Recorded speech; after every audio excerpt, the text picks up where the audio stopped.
Engineer Kuchibotla Srinivas హత్య అమెరికాలో తీవ్ర సంచలనమైపోయింది. డొనాల్డ్ ట్రంప్ అధ్యక్షుడయ్యాక రేసిజం ఫైరింగ్ కావడంతో దీనికి ప్రాధాన్యత సంతరించుకుంది. అయితే ఈ హత్యకు ట్రంప్ విధానాలకు సంబంధం లేదంటోంది వైట్ హౌస్.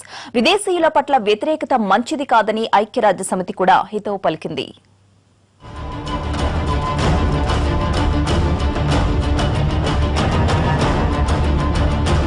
అమెరికాలో కూచిబొట్ల శ్రీనివాస హత్యకు జాతహంకారమే కారణమని విమర్శలు వెల్లువెత్తాయి. ట్రంప్ పాలసీయే దీనికి కారణమన్న ఆరోపణలతో వైట్ హౌస్ స్పందించింది. జరిగిన దుర్ఘటన విచారకరమని చెబుతూనే ట్రంప్ పాలసీల కారణంగా హత్య జరగలేదని స్పష్టం చేసింది వైట్ హౌస్. ఈ ప్రకటనపై అమెరికాలోనే భిన్నాభిప్రాయాలు వ్యక్తమవుతున్నాయి. విద్వేషం విజయం సాధించకుండా చూడాలని భారత సంతతి సెనేటర్ కమలా హ్యారిస్ అభిప్రాయపడ్డారు. ట్రంప్ వచ్చాకే ఇలాంటి ఘటనలు పెరిగిపోయాయని కాంగ్రెస్ మెంబర్ ప్రమీలా జైపాల్ మండిపడ్డారు.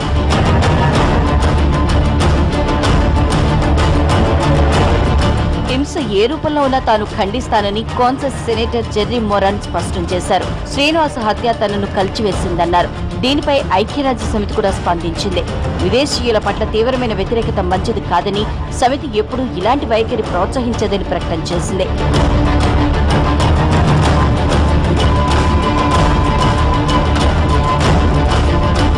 ఓవైపు వివాదాస్పద వలస విధానాలు, మరోవైపు విదేశీయులపై దాడులు జరుగుతున్నా ట్రంప్ యంత్రాంగంలో మార్పు రావడం లేదు. లెజెండరీ బాక్సర్ మహమ్మద్ అలీ కుమారుణ్ణి చెకింగ్ పేరుతో ఫ్లోరిడా ఎయిర్పోర్ట్ లో నిలిపివేయడం విమర్శలకు తావిచ్చింది.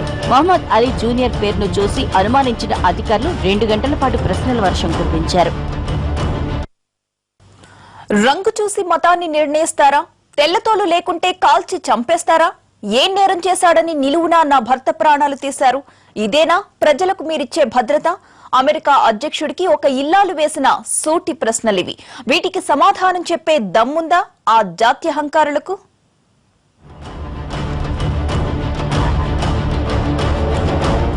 కల చెదిరింది, కథ నడుస్తోంది.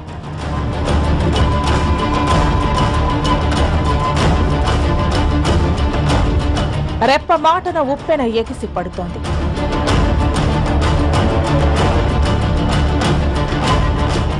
కుదిరితే ట్రంప్ ని, వాడి మాటలు విని పిచ్చి కుక్కల్లా రెచ్చిపోతున్న అమెరికా జాత్యహంకారుల్ని సునామీలా చుట్టేయాలన్నంత కసిగా ఉంది.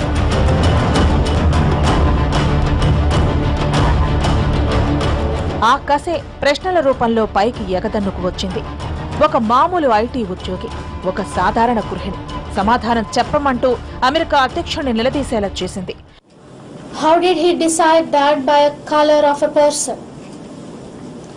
Does the color of the person state that he is a Muslim, a Hindu, or a Christian? No. So how did that guy decide that? ఇంకో 15 రోజుల్లో పుట్టినరోజు జరుపుకోబోతున్న వాడు, అమెరికాను అమితంగా ప్రేమించిన వాడు, అక్కడే సెటిల్ అవుదామని ఇల్లు కూడా కొనుక్కున్న వాడిని ఈ లోకంలోనే లేకుండా చేసిందా తెల్ల కావరం. ఈ ఇల్లాలకి తీరని వేదన మిగిల్చింది. A very lovable soul from everyone. His parents, my parents, our entire family back home is in grief. I don't know what answer I have to give to his mother of why I was not able to save him.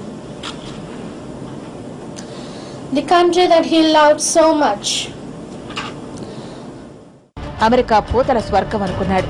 హ్యాపీగా life లో settle అయిపోవచ్చు అనుకున్నాడు. ఇంకో దేశానికి వెళ్లిపోదామని భార్య చెప్పినా భయం లేదు, మంచే జరుగుతుందని భరోసాగా ఉన్నవాణ్ణి పొట్టన పెట్టుకుంది జాత్యహంకారం. శ్రీనివాస్ అమ్మకు ఇప్పుడు నేనేం చెప్పేదని సునైన వేసిన ప్రశ్నకు సమాధానం చెప్పే సత్తా ఎవరికుంది?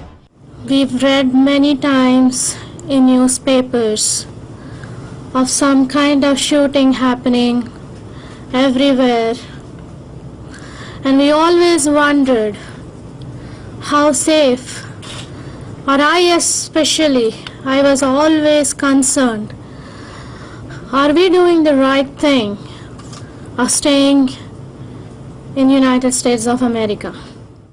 ట్రంప్ వికృతమైన మాటలు, విపరీత చేష్టలతో ఇప్పటికే వణికిపోతున్న ఎన్ఆర్ఐలకు ఇప్పుడు శ్రీనివాస్ మరణం పెద్ద షాక్. ఇంతకు ముందులా బయట తిరగాలంటే భయపడుతున్నారు. వీకెండ్స్ లో రెస్టారెంట్స్ కు వెళ్లాలన్నా 1-2 సార్లు ఆలోచిస్తున్నారు. స్టాచ్యూ ఆఫ్ లిబర్టీ సాక్షిగా స్వేచ్ఛకు ప్రతీక అని గొప్పలు పోయే అమెరికన్ పాలకులు దీనికే సమాధానం చెబుతారు?